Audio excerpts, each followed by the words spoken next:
Mesdames et messieurs,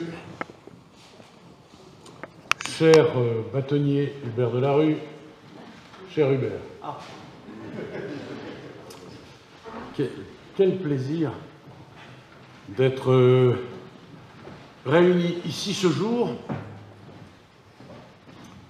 en votre honneur pour vous remettre dans quelques instants les insignes de chevalier dans l'Ordre national de la Légion d'honneur. Vous naissez le 16 avril 1949 et joyeux anniversaire avec quelques jours de retard dans le département de la Somme.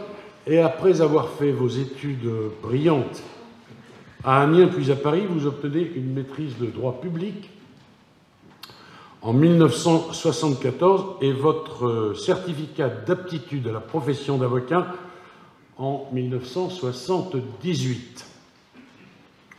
Au début de votre parcours professionnel, vous rencontrez deux personnalités que vous admirez et qui seront vos références dans votre carrière d'avocat. Robert Badinter, votre professeur de droit commercial à Amiens en 1972, et le bâtonnier Jean Bouly, qui vous a formé à la profession d'avocat et qui illustre pour vous la plus grande qualité de l'avocat, son courage. Animé par le goût du commerce, dès votre plus jeune âge, vous reprenez dans un premier temps l'entreprise familiale de 1972 à 1979. Vous quittez cette vocation pour prêter serment le 30 janvier 1980 et vous rejoignez naturellement la Cour d'appel d'Amiens cette même année et vous vous inscrivez au barreau d'Amiens. En 87, vous allez créer votre cabinet d'avocats, aujourd'hui composé de 3 associés, 3 collaborateurs, dont vous êtes l'associé senior.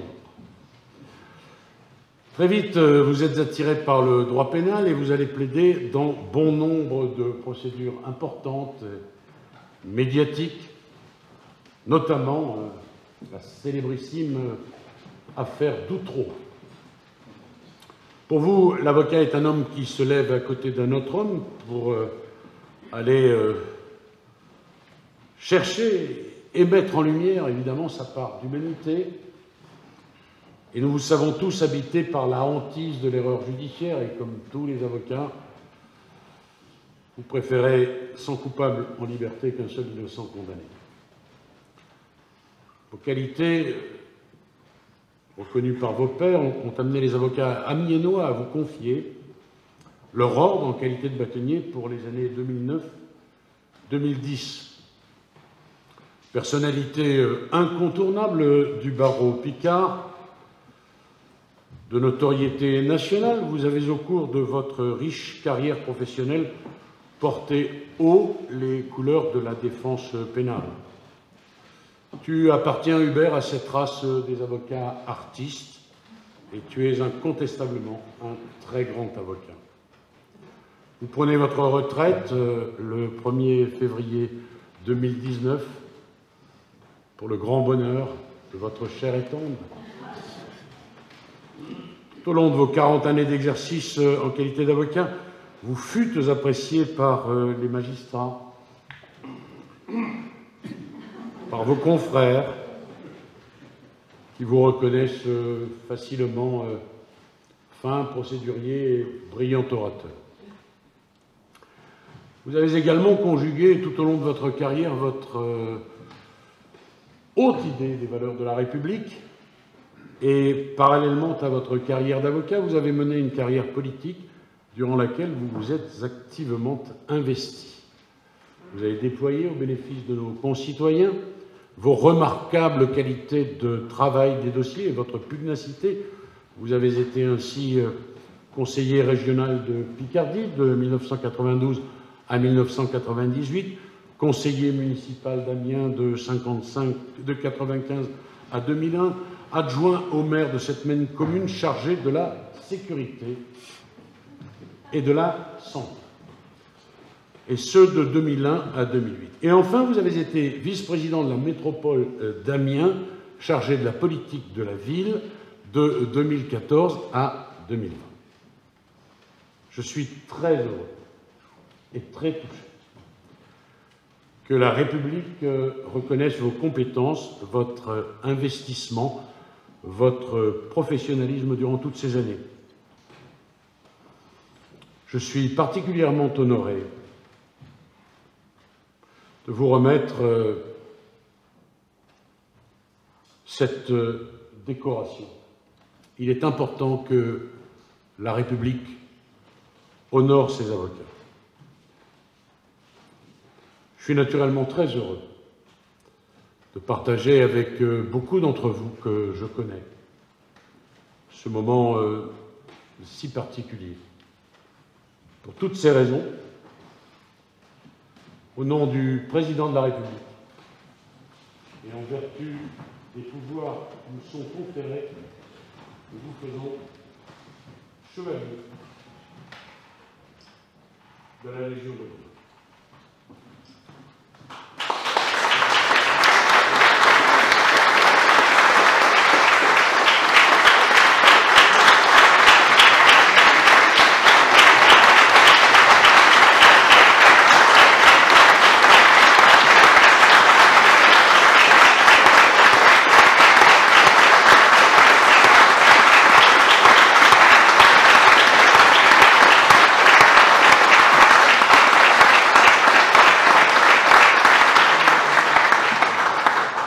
Monsieur le ministre, garde des Sceaux, Monsieur le président d'Amiens Métropole, mon cher Alain, Madame la Présidente, Mesdames et Messieurs les bâtonniers, mes chers confrères, ma très chère famille et mes très chers amis de la Somme, du Cantal et de Bretagne. C'est donc au matin du 1er janvier dernier que je découvris sur mon portable un petit mot très amical de Thierry Herzog, qui vient de s'excuser, retenu actuellement à Créteil dans une affaire importante, m'annonçant cette nomination dans cet ordre prestigieux de la Légion. Passé un moment de surprise, voire d'émotion non feinte, je me remémorais la tirade de l'excellent Pierre Desproges. Les décorations, c'est comme les bombes, ça tombe bien souvent sur quelqu'un qui ne les mérite pas. Un ancien avocat, malicieux, qui se reconnaîtra, à l'occasion d'une joute oratoire avec un confrère bien pourvu en cette matière, aggravera le propos en remplaçant le bien souvent par toujours. Si je récapitule, les décorations, ça tombe toujours sur ceux qui ne les méritent pas. Catastrophe. Aussi, mon cher Éric, tu comprends à l'instant combien je me vois rassuré par les propos bienveillants que tu viens de tenir à tout cet auditoire. Personne ne peut rester totalement indifférent à une pareille avalanche de mots si aimables, s'en étonner ou pire les contester, serait immédiatement interprété comme une preuve irréfragable d'un orgueil très mal placé. Sur mes études, tu es passé rapidement, tu as eu raison, car elles furent à la fois modestes et, disons-le, médiocres. D'institution en collège, de collège en lycée, j'ai fait le tour des différentes congrégations religieuses, passant successivement des jésuites aux oratoriens et des oratoriens aux frères des écoles chrétiennes. Heureusement, 20 mai 68. Mon père, ce cher Jean-Pierre, lassé de mon parcours chaotique, me déclara « Mon cher Hubert, c'est la chance de ta vie. Surtout, ne la laisse pas passer. » L'oral m'allait plutôt bien, me voilà bachelier. Ayant appris que le droit ne sert à rien, ne peut mener à tout, je m'inscrivis, comme tu l'as rappelé, à la faculté de droit d'Amiens, aux grandes dames de mes pauvres parents qui avaient misé sur moi pour reprendre immédiatement illico le commerce familial. De cela, j'en rirai beaucoup plus tard, quand aux côtés de mon ami, on pourrait dire de notre ami, monsieur le ministre, le regretté Jean-Yves Liénard, nous nous amusions à rappeler aux jeunes confrères qui nous interrogeaient sur nos parcours respectifs: je viens du pot de peinture et Jean-Yves de la chaussure pour dame. Comme bien des étudiants, j'avais secrètement la tentation du barreau, mais de la profession d'avocat, une vision, une lecture un peu idéalisée. C'était Bonaparte au pont d'Arcole, chevalier Bayard, Surcouf, le magnifique, qui allait se lever pour défendre la veuve et l'orphelin et pour fendre les vilains. En fait, je découvris un peu plus tard qu'il y a davantage de vilains ou de présumés comme tels que de veuves éplorées ou de malheureux orphelins. Mais, je vous rassure, je m'en suis rapidement accommodé. Au mot de Robert Badinter, le crime est bien le lieu géométrique du malheur. Et la justice humaine et incertaine pouvait bien acquitter le coupable et condamner l'innocent. De cela, j'en ai fait l'expérience. Robert Badinter, mon maître, est entré le 28 novembre 1972 dans le grand amphithéâtre de l'Université de Picardie. Il le faisait chaque semaine pour dispenser, vous l'avez rappelé, son cours de droit commercial. J'y étais. Il était tôt. Il était très tôt même.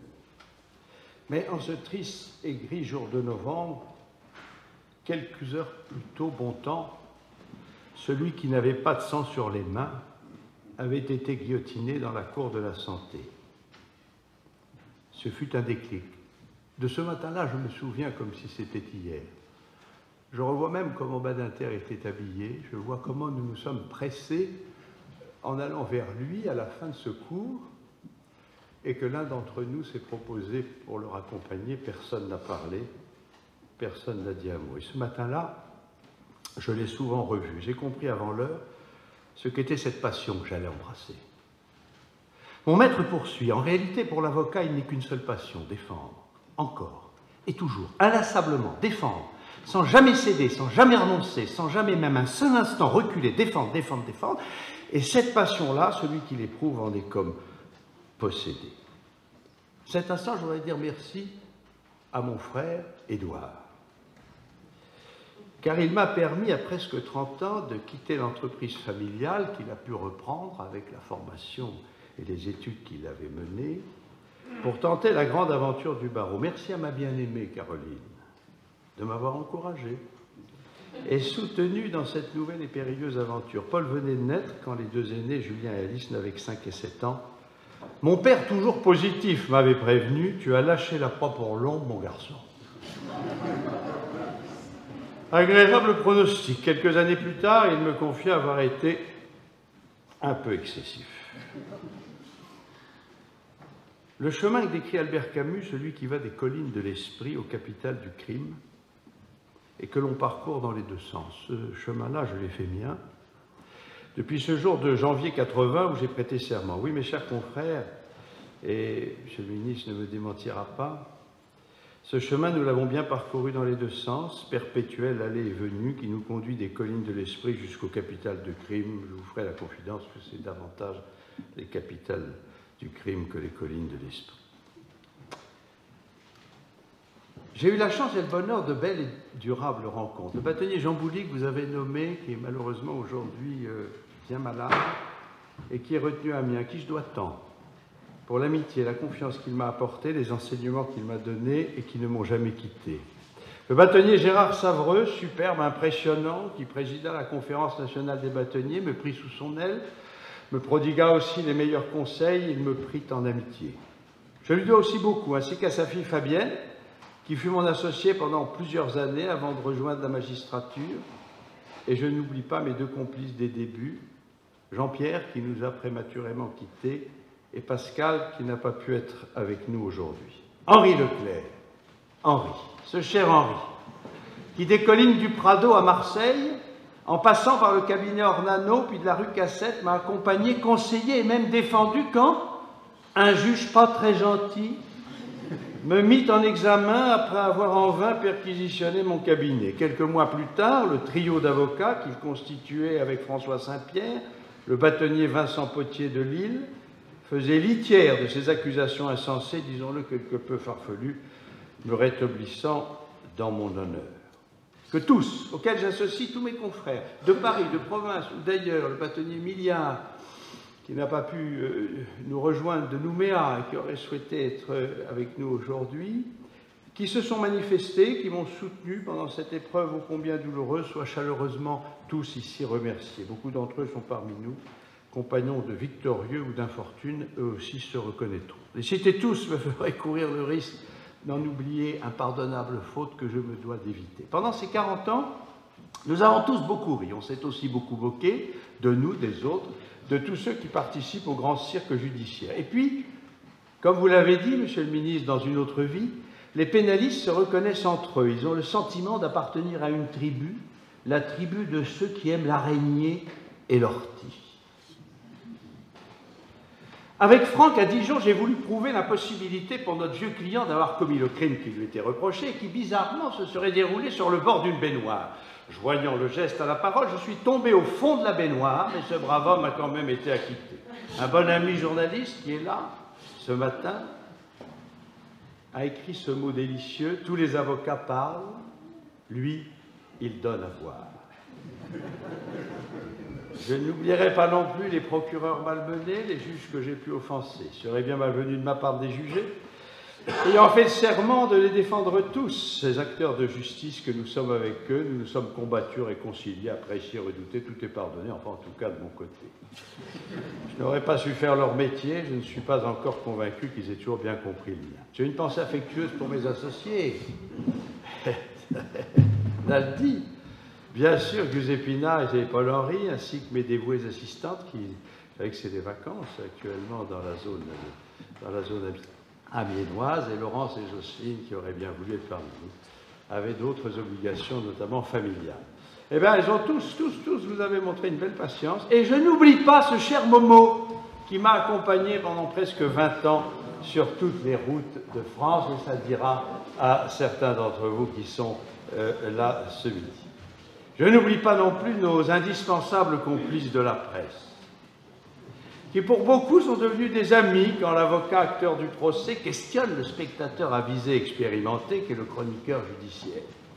C'est aussi dans cet échange permanent, amical, confiant, que va s'affiner une stratégie et bien souvent le résultat d'un procès. Mon cher Éric, façon cavalière d'interpeller son ministre, que de souvenirs encore se bousculent, que de complicité, que de fou rire, que d'exaspération, que de colère, que de bons et de vilains mots, que d'anecdotes savoureuses, pas toujours à raconter, mais distillées sous la foi du palais. On ne peut pas tout dire, n'est-ce pas? En tout cas, pas tout de suite. Voilà. Mais voilà.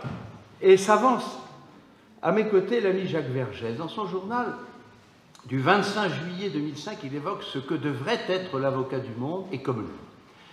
J'aimerais à cet instant faire l'éloge de l'avocat du futur, non pas avocat d'affaires, mais avocat du monde, capable de comprendre tous les hommes, les nomades du grand désert, les paysans des collines, les chasseurs de la brousse et les pêcheurs des lagunes, l'animiste et le chrétien, le bouddhiste et l'islamiste, l'athée et le taoïste, la victime et l'assassin, la dupe et l'escroc, la femme adultère et l'époux jaloux, l'aborigène et le colon, le terroriste, le légionnaire, le capitaliste et le prolétaire. Enfin, le puritain et le débauché, loup des steppes et renard des sables, comme c'est magnifique.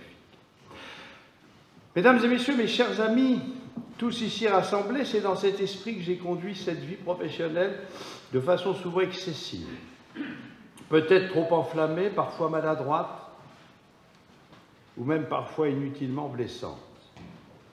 À l'occasion d'emblématiques procès ou d'incroyables affaires que tu as tenu à rappeler, Éric, pour y trouver quelques mérites à m'attribuer, oui, c'est vrai, j'ai combattu en essayant d'incarner au mieux cette exigence de défense sans laquelle l'avocat n'existe pas et la justice non plus.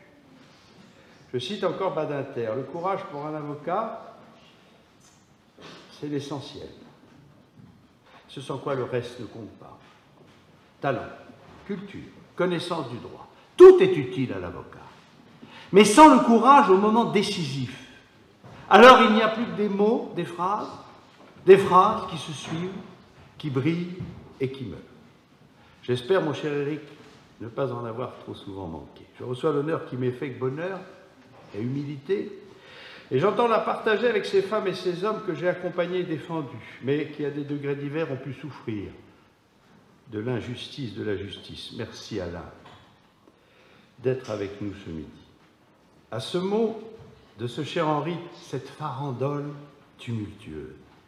Cette farandole tumultueuse de tous ceux que j'ai accompagnés pendant ces 40 ans, je l'ai fait mienne dans sa diversité, dans sa complexité, sa fragilité, dans son humanité aussi, à la fois douloureuse et révoltée.